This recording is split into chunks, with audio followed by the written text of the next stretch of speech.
Olá, eu sou Guilherme Cunha Pereira e essa é a quarta aula do curso da Gazeta do Povo sobre liberdade de expressão. Nós vamos estar hoje ainda dentro do campo da honra, da proteção de um bem personalíssimo, né? E a ideia é examinar a liberdade de crítica. Vocês se lembram que na segunda aula nós expusemos aquela distinção, né, entre narração de fatos, liberdade de crítica e liberdade de exposição de ideias. E a gente mostrou que a honra pode ser atingida tanto por uma narração de fatos, quanto por uma crítica, por um insulto, por um xingamento, né? Nós examinamos na terceira aula, precisamente, a honra sob a ótica da narração de fatos, né? Hoje, nessa aula agora, nós vamos examinar a honra sob a ótica da liberdade de crítica, que é um tema especialmente delicado e especialmente relevante. Até há pouco tempo, o tema da injúria, dos insultos, até há 20, 30 anos, nem era tão relevante, não suscitava um volume tão gigantesco, tão grande de questionamentos. Hoje é bastante diferente a situação por uma questão sociológica, pelas redes sociais, e também porque o tema da injúria ou da eventual ofensa à honra, ela está bastante fronteiriça com o tema da crítica legítima a organismos, a instituições políticas, públicas, a crítica que possa ter interesse público. O tema, portanto, diz respeito a isso. Eu vou trazer alguns exemplos concretos para a gente entender por que essa dinâmica, esse possível contraste, essa possível tensão entre liberdade de crítica de um lado e respeito à honra de outro. Imaginemos os seguintes casos.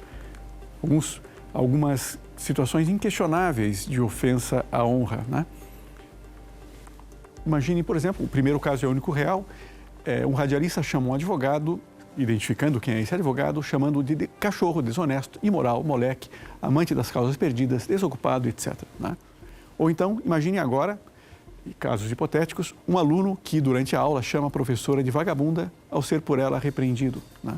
Ou um homem que vê em um shopping a ex-namorada no novo relacionamento e a chama de filha da mãe com essa expressão, né? Briga entre sócios na frente de funcionários. Um chama o outro de bicho corrupto. Ou um cliente que se desentende com o proprietário de um mercado de bairro e o chama na frente de outros clientes de ladrão e falsário. Em todas essas hipóteses, nós estamos dentro daquilo que sempre se entendeu como insultos e aquilo que tecnicamente, juridicamente, se chama de injúria, tá? Mas imagine agora algo um pouquinho diferente. Peguei aqui alguns comentários de leitores, né, num veículo de comunicação. Hoje temos o pior colegiado nos últimos 100 anos. Passou de Supremo Tribunal para Tribunal dos Supremos Ministros. 11 versões da Constituição defendidas por 11 seres intocáveis por obra e graça de senadores sujos enroscados na justiça. São textos fortes, né? Uma crítica contundente, né? Imaginemos um outro. Ministério da Verdade operado pelos autoproclamados deuses da verdade que param acima do bem e do mal, acima dos mortais. As suas verdades são supremas. Volto a afirmar, não está aqui em questão, né, a oportunidade ou não, a conveniência, a veracidade ou não dessas críticas. Simplesmente trazendo como exemplo para efeitos de análise, né? Vocês conseguem perceber a distinção aqui em ambas as hipóteses, tanto naquele primeiro conjunto de insultos, né, quanto neste, né? Nós estamos tratando de palavras, de maneiras de expressar que podem afrontar a dignidade das pessoas. Quando são lícitas e quando não são?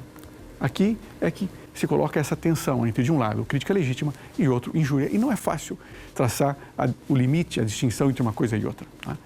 Vejam que há um número importante de pessoas e cidadãos que sentem que é preciso alargar ainda mais, né? Alargar predominantemente o espaço da crítica legítima, tornando muito reduzida a possibilidade de alguém eventualmente ser condenado por injúria. Há, ao contrário, aqueles que acham que não, que a crítica legítima deve ser bastante reduzida e deve ser apenas aquela que não chega a ser contundente ou extremamente dura ou extremamente forte, e acha que sim, a injúria aqui deve prevalecer. Deve-se criar um clima de um respeito mais intenso pela honra, né? Sempre haverá, não é fácil estabelecer esses parâmetros. E de qualquer forma, qualquer que seja a legislação num determinado país, sempre haverá uma zona mais clara de liberdade de crítica, uma zona límpida também do que é ilícito ou lícito, né? E depois sempre haverá uma zona intermediária. Isso é inafastável pela própria variação, pela própria impossibilidade de caracterizar, de penetrar profundamente quer na intencionalidade dos agentes, de quem se propõe a se manifestar publicamente, quer riqueza semântica extraordinária da linguagem humana. Então, sempre haverá, é inafastável, sempre haverá uma zona intermediária e dependerá, obviamente, da sensibilidade, nesse caso sim, e razoável, do judiciário, no caso concreto. Mas o problema também está hoje na definição desses próprios limites. Qual é o regime, né? Qual é o regime adequado? Vale a pena a gente ter presente o seguinte: há quem entenda, por exemplo, quem proporia a supressão do ilícito de injúria. Mas faz sentido. A generalidade dos países, a quase totalidade dos países, estabelece o ilícito da injúria. A pena pode variar, mas em quase todos eles ele tem caráter criminal, né? Não vamos ler os textos todos, mas no Brasil, obviamente, você tem o crime específico do Código Penal, que é a injúria, que é precisamente o crime do xingamento, né? Só para a gente entender do que se fala, do que se trata quando falamos de injúria.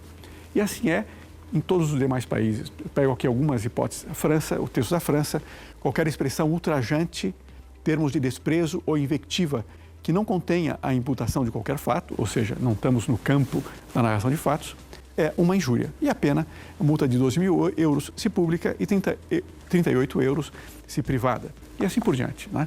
Na Itália, idem, né? O Código Penal também trata especificamente do crime de injúria, né?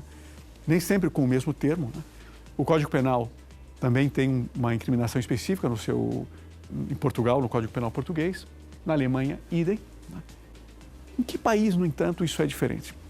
Antes de apontar para lá, vejam, mesmo essa identidade, essa convergência, aliás, secular e milenar, né, de combate propriamente à injúria, ela tem variações de país para país.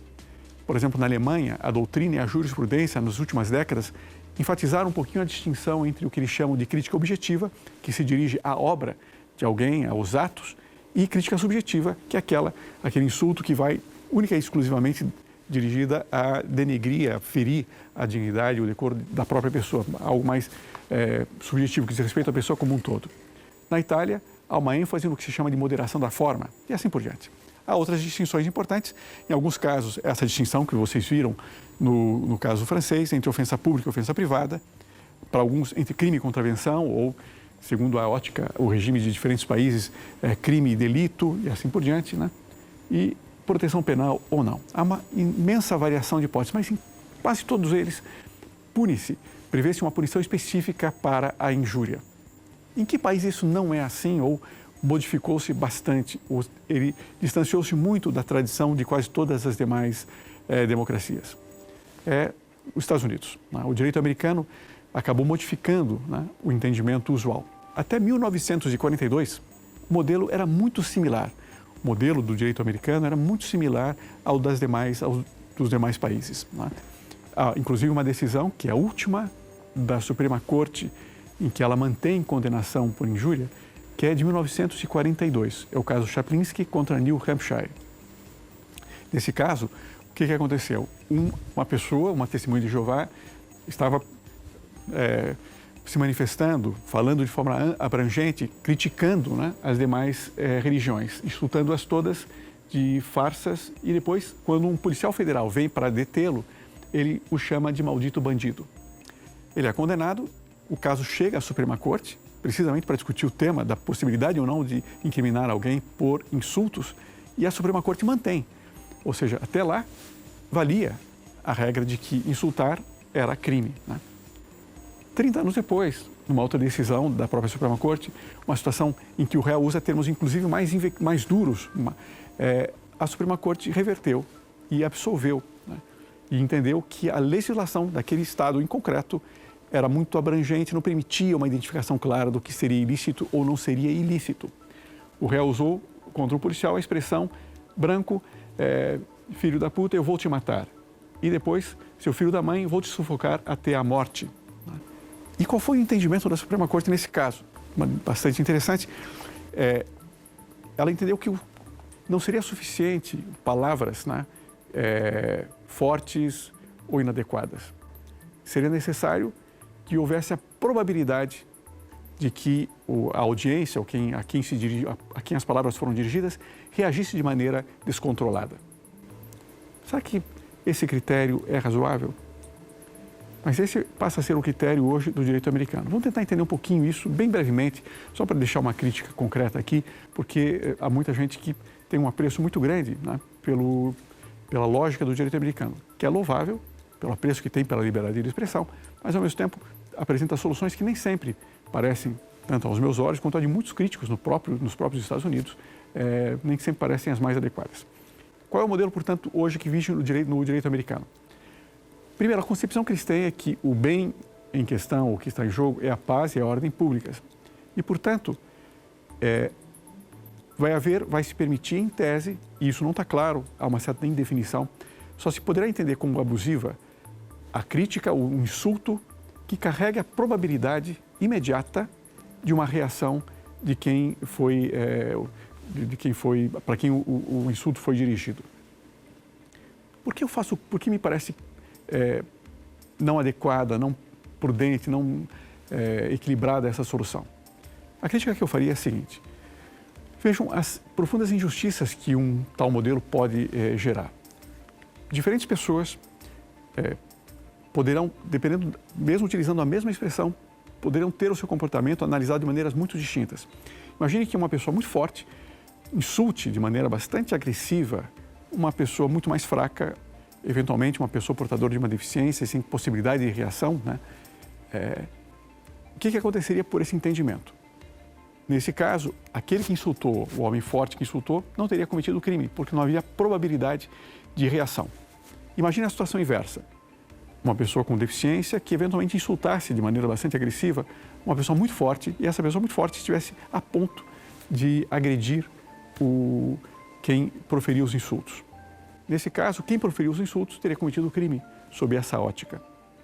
Há um desequilíbrio bastante forte, né? Não digo que necessariamente a Suprema Corte decidiria desta maneira, mas a formulação tal qual está vazada, tal qual está enunciada, aponta para esse entendimento, e essa crítica não é minha, é de muitos autores dentro do próprio Estados Unidos. Vejam que isso gera uma falta de orientação para o cidadão comum, né? Ele não sabe que tipos de condutas são equivocadas ou não são. Quando você faz depender o crime da existência de consequências externas, você tira a capacidade de analisar a conduta por si mesma. Depende de circunstâncias que podem variar tremendamente, né? E vejam que, como consequência final, mesmo um discurso em tese ilícito poderia vir a ser suprimido pela reação, pela força da reação da plateia, pela força da reação dos ouvintes. Pessoalmente, é um modelo que não me agrada. Mas veja que, mesmo assim, eles continuam mantendo a ideia de que insultos, o que eles chamam de fighting words, podem eventualmente ser coibidos, satisfeitas essas exigências. Muito bem. Faz sentido manter-se o crime de injúria, né? Seria razoável suprimir o crime, eventualmente? Deixar que isso fosse resolvido, né, por outras maneiras? Ou dar-se acreditar de tal forma na força da liberdade de expressão e supor que todas as pessoas ficariam absolutamente impávidas diante de eventuais insultos? Pessoalmente, não me parece. Me parece razoável que se mantenha o ilícito da injúria, né? Vejam que a linguagem, propriamente, qual que é a finalidade da linguagem? É precisamente a de aproximar as pessoas. É um poderosíssimo instrumento, né, de tornar palpável e, ao mesmo tempo, profundamente útil para todos, né, a convivência harmoniosa entre as pessoas, a realidade de que o homem é um ser social. Toda a riqueza gigantesca, né, do espírito humano, ela é possível de ser compartilhada, entre outras coisas, com uma força muito especial pela linguagem, né? Portanto, a linguagem não poderia ser, se ela tem essa finalidade, isso ajuda a gente a compreender o significado que vai ter, eventualmente, a injúria. Outro ponto, a convivência harmoniosa entre os cidadãos é um dos principais objetivos do legislador, da própria estruturação de uma sociedade em termos efetivos, em termos institucionais, né? A dignidade é o fundamento dessa convivência harmoniosa. Aquilo que eventualmente afronta diretamente essa dignidade pode ser, devidamente de forma bastante bem delineada, bem clara, ser coibido, né? Não é preciso esperar que se chegue às vias de fato para que se possa punir uma determinada expressão.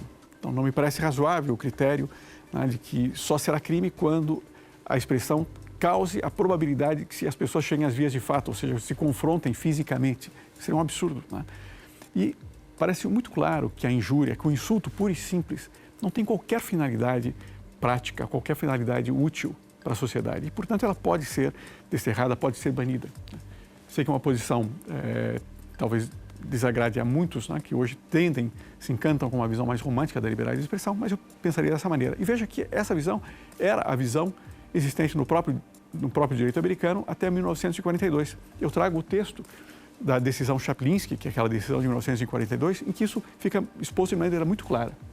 Os insultos não são parte essencial de qualquer exposição de ideias e têm um valor social tão pequeno como um passo para a verdade que qualquer benefício que delas possa derivar é claramente superado pelo interesse social na ordem e na moralidade. Então, muito bem. Então, primeiro ponto, né, já vamos enfatizando um pouquinho mais, quer dizer, apesar de nessa tensão entre liberdade de crítica e insulto, né, haver quem pretenda eliminar a ideia de injúria, me parece que é importante mantê-la. Ela tem um papel civilizatório relevante. Tá? E, na verdade, é interessante perceber que a generalidade dos países tem, em princípio, adotado critérios bastante sensíveis e há muitas defesas contra uma eventual condenação. Então, é interessante mantê-la, mas é também importante manter um leque de proteções e defesas importantes. Por exemplo, no direito brasileiro, a pessoa não será punida, né, e não se considerará injúria punível se ela reage, né, diante de uma outra injúria. Alguém insulta você e você insulta, nesse caso, você não comete propriamente um crime e poderá ser simplesmente absolvido imediatamente e caberá ao juiz essa análise. Né? Depois, há uma série de circunstâncias concretas, o ânimo, o motivo que levou a proferir aquela expressão, que podem absolvê-lo, tira o dolo que é necessário para a caracterização do crime. Então, por exemplo, o ânimos não está presente o ânimo de insultar, mas simplesmente o ânimo de você se defender, que é mais ou menos semelhante ao anterior. O ânimo é uma mera brincadeira e claramente caracterizada como brincadeira e não através de um âmbito de diversão, na prática está se querendo fazer efetivamente uma crítica, né? uma injúria. O ânimo, você está narrando o que aconteceu, está narrando o fato de outro ter agredido, ter insultado terceiros, assim por diante. Nesses casos, o ânimo consulente, você está sendo consulente, você está dando uma orientação a alguém acerca de determinados temas, expondo, explicando os problemas eventuais de uma terceira ou quarta pessoa. E do ponto de vista público, há uma defesa que é fundamental, que é precisamente a do interesse público. Né? A injúria, ela deixa de ser injúria propriamente, ela deixa de ser ilícita quando é evidente que estamos no campo do interesse público. E aqui nós entramos propriamente nos critérios para que uma expressão que em tese pode agredir a honra, pode ser considerada agressiva, seja lícita ou ilícita. Vocês se lembram que na terceira aula, quando nós estávamos falando da liberdade de narração de fatos, na relação da narração de fatos com a honra, quando é que uma narração de fatos que pode eventualmente agredir a honra é lícita? Vocês vão se lembrar que são dois critérios chaves. É necessário que haja interesse público e que haja veracidade. Quando estamos no campo, não da narração de fatos, mas no campo da crítica, não é tão difícil de compreender que, quando a honra é em tese atingida, a expressão causadora do ataque é legítima, está presente o seguinte critério: o interesse público. E esse é o ponto que nos faz distinguir, né, a injúria propriamente punível, a injúria ilícita, da crítica, ainda que dura e contundente, mas protegida dentro de uma democracia. Eu queria que a gente lembrasse um pouquinho aqui, para a gente se situar agora, estamos justamente tentando traçar essa distinção, né, entre injúria e liberdade de expressão, e liberdade de crítica legítima, e não é fácil, e não pretendo sair aqui com um critério cabal, rotundo disso, né? Muito mais que a gente tenha uma compreensão da tensão que existe e das possibilidades de resolução dessas tensões, né? Mas vamos relembrar algumas ideias chaves da primeira aula, quando a gente fez aquela relação entre liberdade de expressão e democracia. Partes importantes da liberdade de expressão, quando ela foi profundamente defendida, né? O conteúdo que se atribuía à liberdade de expressão incluía, entre outras coisas, ampla liberdade de informação e opinião políticas. aquela ideia de que as críticas ao governo, aos funcionários ou aos partidos políticos não podem ser punidas nem sequer depois de produzirem-se, quando se trata propriamente de críticas, e nós vamos ver aqui, inspiradas pelo interesse público. Ou aquela ideia de que a publicação do erro está tão protegida como a da verdade em questões de opinião e de crenças. Um artigo que talvez, um conjunto de ideias que dá uma orientação muito grande para compreender qual é a crítica legítima, é o artigo 27 da Lei de Imprensa, volto a mencionar novamente, que já não está em vigor, mas que continua, por assim dizer, sendo um repositório da sabedoria e do consenso da doutrina da jurisprudência sobre liberdade de expressão, sobre liberdade de crítica e de exposição de ideias. O artigo 27, e vocês vão ver aqui que boa parte dos incisos tratam precisamente do tema que nós estamos vendo hoje, da liberdade de crítica. Então, vejam, não constitui abuso no exercício da liberdade de manifestação do pensamento e de informação a opinião desfavorável da crítica literária, artística, científica ou esportiva, salvo quando inequívoca a intenção de injuriar ou difamar. A gente vai ver um exemplo concreto disso, inclusive da jurisprudência alemã. Comentar, resumido amplamente, projetos e atos do Poder Legislativo. Então, a crítica a atos do Poder Legislativo, nas decisões, e obviamente são praticadas por pessoas, e, portanto, a pessoa poderia se sentir atingida na sua honra. Né? A discussão e a crítica de atos e decisões do Poder Executivo. Aquilo que já vimos também na primeira aula, a crítica às leis e a demonstração de sua inconveniência ou inoportunidade. E, por fim, de maneira explícita e mais geral, a crítica inspirada pelo interesse público. Ok? Entra dentro desse contexto também daquilo que poderíamos chamar de liberdade de crítica. Né? A crítica se manifesta muitas vezes através da arte, através das charges, das caricaturas, da sátira. E há inúmeras decisões dos países democráticos acerca da charge, entendendo ela inclusive como um espaço privilegiado e uma formulação privilegiada de crítica e, em geral, quase sempre, embora haja condenações, né? Há uma distinção relevante entre o conteúdo e a forma, né? Mas há um entendimento, em geral, bastante benévolo, bastante benigno acerca da charge. Né? E ela teve um papel relevantíssimo na história das ideias políticas e na história dos embates políticos em nosso país e em inúmeras outras democracias. Né? Então, vejam que esses textos que eu mencionei inicialmente, o artigo 27, a tese de que a crítica inspirada pelo interesse público é legítima, ajuda a separar um pouquinho, a distinguir um pouco, né, a injúria propriamente da liberdade de crítica. Claro que depois é preciso acrescentar critérios adicionais. E isso não é simples. Me perdoe se eventualmente aqui vamos tornando a questão não tão direta, tão pão, queijo, mas acho que ela é importante para que a gente possa compreender essa dinâmica. A doutrina alemã, por exemplo, ela traça aquela distinção que eu já havia mencionado entre crítica objetiva e crítica subjetiva. E, por exemplo, na jurisprudência alemã, vocês encontram decisões com o seguinte teor: expressões que talvez para alguns parecessem ser exageradas e injuriosas, não são. Pense aqui, chamar, por exemplo, uma obra de arte de Monte de Strume, extremamente agressiva, mas, no entendimento da jurisprudência alemã, como se tratava de uma crítica objetiva, por mais dura que fosse, era legítima. Ou então chamar uma prática médica de bruxaria ou curandeirismo, ou uma acusação penal de inquisitória, persecutória, kafkiana, expressões duras, né? Ou então uma sentença de conjunto de respeitáveis asneiras. É fácil imaginar como um juiz ficaria bastante incomodado com uma expressão desse teor e poderia eventualmente acionar procurando uma condenação por injúria de quem proferiu essas palavras. Mas o entendimento foi basicamente esse. Cabe no direito brasileiro uma reflexão sobre essa ótica? Me parece que sim. É possível que essa distinção seja traçada nesse patamar. É difícil estabelecer exatamente os critérios, talvez não se adote exatamente esse, se vá para o modelo da moderação da forma, a moderação tentando coibir alguns exageros. Mas o fato é que sempre há alguns campos em que é indiscutível, né, o interesse público. Né? Há momentos em que é muito claro, né, que não havia qualquer interesse público, mas há zonas bastante cinzentas. Isso é inafastável. Vamos tentar examinar algumas hipóteses concretas, aqueles mesmos que nós já examinamos. Por exemplo, neste caso aqui, radialista chama advogado de cachorro desonesto e imoral. Não se tratava de um advogado que estivesse ocupando funções públicas, era um particular, um profissional liberal. Há interesse público nessa crítica? Não há.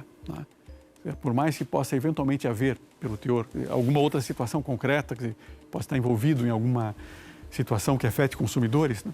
Parece difícil que esse conjunto de insultos se justificasse por razões de interesse público, né? Aqueles outros exemplos, um homem que vê em um shopping a sua namorada, a ex-namorada, um novo relacionamento e se sente com a liberdade de insultá-la, né, publicamente ali, né, de uma maneira agressiva. É evidente que não há qualquer interesse público, é evidente que se trata de uma injúria punível, né? Um cliente que se desentende do proprietário de um mercado e o chama na frente de outros clientes de ladrão e falsário, idem. Estamos aqui em hipóteses evidentes de insultos, de injúrias puníveis, sem que caiba falar de interesse público. Mas imaginemos agora uma faixa em manifestação pública em Brasília com os seguintes dizeres: contra o vírus do STF e do Congresso. Sob a ótica de injúria, né, ela não caberia. Você poderá discutir depois outra questão, né? Qual é o teor exatamente, o que se pretende com isso, se eventualmente está se propondo simplesmente uma abolição de um modelo de repartição de partidos, mas suponho que não seja isso, e a interpretação pode ser benigna no sentido simplesmente de crítica ao atual comportamento, eventualmente, desses organismos. Ela é ou não é inspirada pelo interesse público? Evidentemente que é, né? E nesse momento, essa é uma das zonas que estaria bastante mais clara, está mais próxima. Ela está dentro desse âmbito com uma certa clareza, embora chegando perto de uma zona cinzenta, pela força das expressões, né? Ou então um comentário em jornal sobre o STF. É um descalabro, a atuação é um descalabro.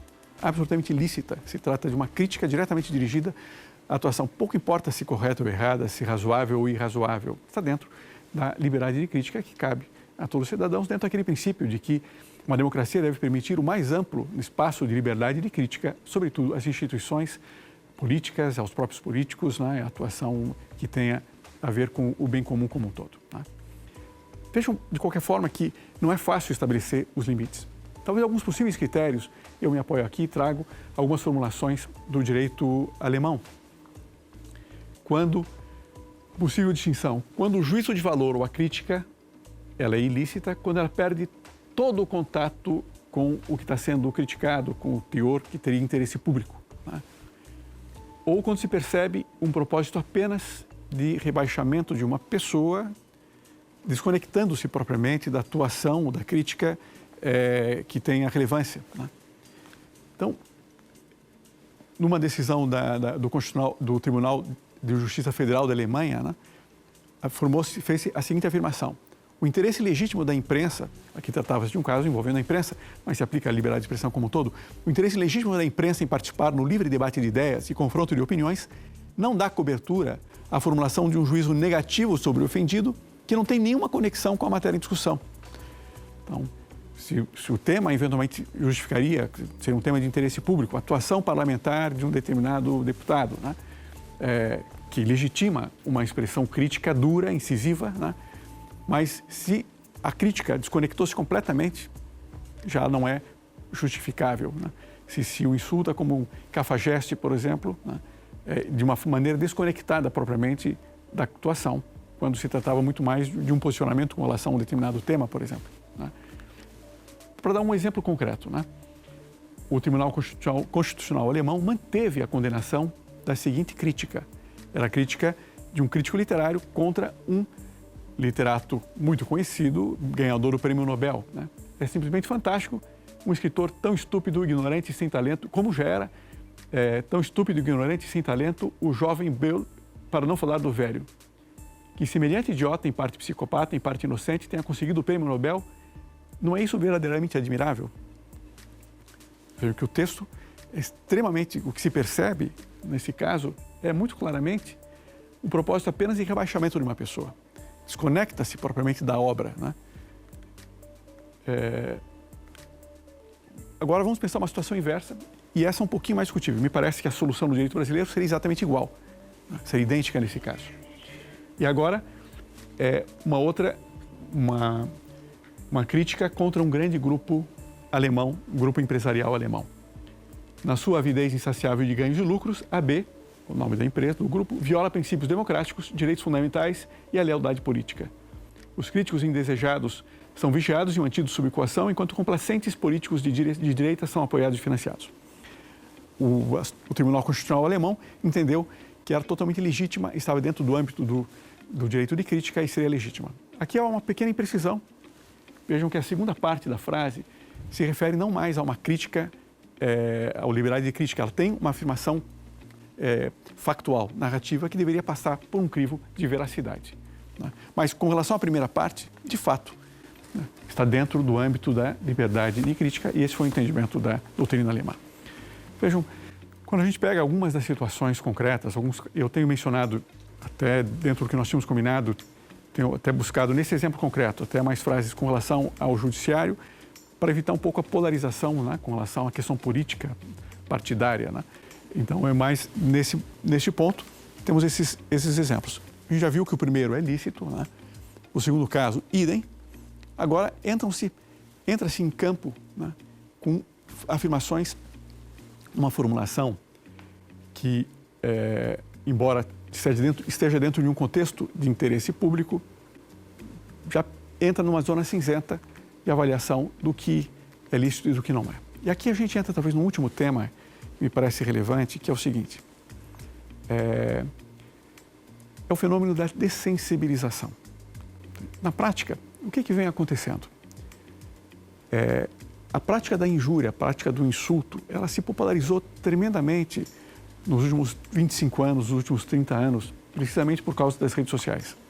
As pessoas sentiram-se, em grande parte, livres para se expressar de maneira bastante dura, né? Às vezes nas redes sociais. E é muito difícil judicializar todas essas questões e nem faria tanto sentido. Né? Popularizou-se também uma concepção um pouco romântica da liberdade de expressão como um bem, como um valor quase absoluto. Né? São muitos os que acham que é fundamental ter esse espaço preciso nas redes sociais porque não há outros mecanismos para coibir-se atitudes que eles julgam, que se julgam inclusive piores. Né? Então, perde-se um pouquinho, vai se perdendo a sensibilidade para a gravidade da injúria, para a gravidade do insulto. Talvez 30 anos atrás, qualquer pai, se ouvisse um filho se referir a um professor seu de maneira muito contundente, muito dura, muito grave, assim, alertaria, mas não é preciso dizer desta forma, há outras maneiras de criticar-se. Hoje, talvez isso não ocorresse desta mesma maneira. Né? Para muitos, seja porque se trata de combater o politicamente correto, seja porque se trata da insensibilidade de algumas pessoas com relação a minorias, seja porque receiam a imposição de um novo código moral por parte da sociedade, sentem que é necessária uma atitude mais dura, mais desbragada de afirmar e de opor-se a isso, por não encontrarem também na sociedade mecanismos suficientes de proteção. Né? Então, há um fenômeno forte, claro, de dessensibilização e é evidente que na sociedade o uso de palavras fortes, contundentes, desagradáveis, né, acerca de terceiros, de outras pessoas, se popularizou tremendamente. Como avaliar esse quadro? Acho que há algumas alternativas possíveis. E não é simples, e eu não tenho aqui a solução. Você pode entender, por exemplo, que o crime de injúria caiu em desuso e, portanto, que foi abrogado por costume. Se toda uma sociedade passa a achar normal, né, o insulto, esse é um caminho, não estou defendendo, estou apontando como uma possível alternativa. Né? Ela implica a adoção de uma nova visão da disciplina jurídica da liberdade de expressão, mais assemelhada, por exemplo, ao do direito americano. Uma segunda alternativa seria a de modular de alguma forma, ou seja, por exemplo, ampliar a noção de interesse público e entender que sempre que um particular, sempre que estivesse manifestando nas redes sociais, manifestando em veículos de comunicação, acerca de homens públicos, acerca de temas, e não há que exigir dele um rigor e uma pulcritude, uma perfeição na linguagem, para que se atenha apenas a formulações aceitáveis socialmente. Que se dê a ele a liberdade completa para fazer as críticas que queira e que não se considere isso propriamente insulto. Ou seja, a modulação seria essa. Quando se trata de pessoas privadas contra homens públicos ou pessoas de relevância, em temas relevantes, haveria uma proteção, estaria dentro de um âmbito protegido de liberdade de expressão. É um caminho possível. Né? E aí se puniria apenas as questões, eventualmente, homens públicos contra homens públicos, insultos, né, entre pessoas iguais, entre pessoas em situações de equivalência, né, de função, de poder. Né. Claro que para não soterrar o judiciário sobre uma montanha de demandas, se daria prioridade para algumas situações concretas. Então, esse é um modelo concreto, é uma possibilidade, modular de alguma forma, de diferentes maneiras, o tema. O terceiro caminho seria o de julgar conforme o entendimento tradicional, e aí depende de como, à medida em que esses casos vão surgindo e vão sendo, eventualmente, vão aparecendo, né, no judiciário. Né. O que fica claro é que, independentemente de qualquer coisa, não em termos jurídicos, parece que é necessário um consenso da própria sociedade de voltar a dar importância por debate civilizado, a possibilidade de as pessoas dialogarem de maneira mais respeitosa uns com os outros, ainda que sejam muito diferentes os pontos de partida conceituais, as visões de mundo que cada um tenha. Né? Então, é uma ideia concreta. De qualquer forma, como critério geral, vale a pena só ter essa lembrança. Há, obviamente, um espaço evidente de liberdade de crítica legítima, lícita, que supõe que significa contundência, ser extremamente duro contra homens públicos. É necessário que instituições de homens públicos tenham o estofo para aguentar a crítica que tenha um interesse público evidente, que seja dirigida à sua atuação. Há um campo de injúria indiscutível e, obviamente, sempre haverá uma zona cinzenta. Mas entre um espaço e outro, entre apertar de um lado ou de outro, me parece que é muito mais relevante para a sociedade um espaço de crítica mais amplo do que uma ampliação do que se entende por injúria punível. Né? Entre um dilema e outro, e na dúvida, na análise de uma expressão concreta, na dúvida sobre o alcance que ela tem, o significado que ela tem, se ela é injúria ou não, se surgir a dúvida, a tendência, e se tratar de temas de interesse público, obviamente, deve privilegiar a liberdade de crítica. Muito bem, estamos chegando ao final desse tema. Desculpe apresentar um tema, uma tensão que talvez não fique 100% equacionada, né? Mas a ideia era apresentar que houvesse uma compreensão, em alguma medida, desse aspecto relevante que afeta muito, né, o cotidiano hoje das pessoas. Quais as ideias centrais dessa nossa aula? Primeiro ponto, relembrar essa distinção entre liberdade de crônica, narração de fatos, e liberdade de crítica. Hoje tratamos da liberdade de crítica. A liberdade de crítica é o direito de publicar a própria opinião, ainda que contundente, ainda que dura, ainda que fira, né, acerca de temas de interesse público, atos de governo e de pessoas públicas, esportes, artes, ciências, doutrinas ou ideias. Né? A meu ver, vale a pena continuar mantendo o ilícito de injúria. Né? Ele cumpre um papel civilizatório relevante. É importante que é preciso estimular as pessoas a buscarem um debate harmonioso, até para prevenir, né, eventuais conflitos, para que os conflitos não cresçam, né, de maneira absurda. Né? Depois, há um fenômeno concreto hoje, que é o fenômeno da dessensibilização. Há inúmeras alternativas, é preciso refletir sobre elas, é um papel de toda a sociedade, também do Congresso, nesse sentido. Mas, posso fazer uma escolha dentro dessa tensão que há entre liberdade de crítica e a proteção da honra, né, através da identificação do crime de injúria, né? Numa tensão entre elas, parece mais relevante ampliar a área da crítica legítima do que ampliar a interpretação ou a excessiva suscetibilidade com relação à honra. Terminamos aqui a análise das consequências do contraste entre liberdade de expressão e honra, um bem extremamente relevante. Eu acho que isso pode dar luzes para compreender alguns dos temas que foram candentes nesses últimos meses.